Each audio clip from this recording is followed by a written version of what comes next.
এটা হচ্ছে আমাদের কম্পিউটার মেটের যে ইন্টারনেট কানেকশন সেটার অনু, আর এটা হচ্ছে আমাদের জিও বিডি যে ইন্টারনেট কানেকশন সেই অনু।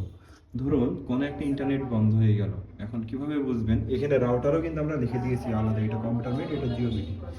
তো ধরুন আপনাদের এই কম্পিউটার মেটের যে ইন্টারনেট আছে এটা বন্ধ হয়ে গেল, বা হচ্ছে ওনাদের এন্ড থেকে লাইনটা বন্ধ হলো, তাহলে কিভাবে বুঝবেন যে ওনাদের এন্ড থেকে লাইনটা বন্ধ হয়েছে? এখানে আমি এই যে লাইনটা খুলে দিয়েছি, এখানে খুলে দেওয়া আর ওদের ফাইবার কেটে যাওয়া দুইটা একই জিনিস।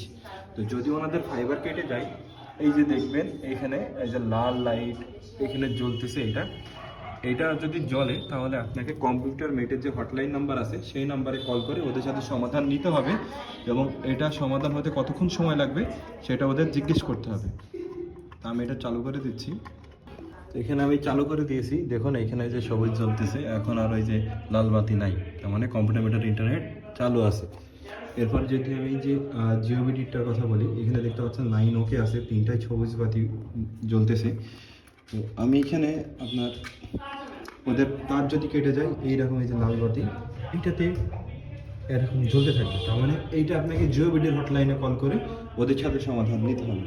তো আমি এটা চালু করে দিচ্ছি, এটা লাগাই দিয়েছি, এটা ঠিক আছে। তো ধরুন এখানে কম্পিউটার মেটের ইন্টারনেট নাই, জিও বিডের ইন্টারনেট আছে, তো আপনি এটা কিভাবে চালাবেন?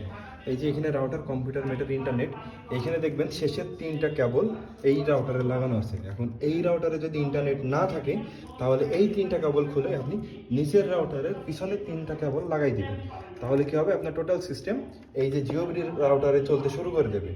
জিও বিডিতে যদি আপনার এই সিস্টেম রানিং থাকে, সবগুলো কেবল ধরেন জিও বিডিতে লাগানো আছে, এরপর জিও বিডিতে ইন্টারনেট নাই যে কোনো কারণে, তখন আপনি কি করবেন? এই তিনটা কেবলই আবার কম্পিউটার মেটে লাগাই দিবেন। হ্যাঁ, তো এই যে শেষের তিনটা কেবল খোলাফাড়া করবেন, আর আগের যে কেবলগুলো আছে প্রথম কেবল, এখানে যেমন লেখা আছে কম্পিউটার মেট মেন কেবল হাত দিবেন না, এখানে লেখা আছে জিও বিডি মেন কেবল হাত দিবেন না, এইগুলোতে হাত দেওয়ার দরকার নেই। যদি কোনো সমস্যা হয় শেষের তিনটা কেবল আপনি চেঞ্জ করবেন।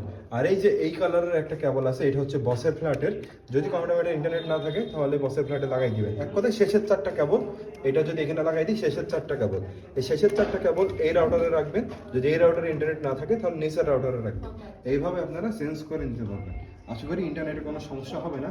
আর যে কোম্পানির ইন্টারনেটের সমস্যা হবে আপনি অফিস ওয়ার্ডে গিয়ে ওই কোম্পানির হটলাইন নম্বরে দেখে কল দিয়ে ওদের সমস্যাটা বলবেন, ওনারা সমাধান করে দেবেন। Thank you.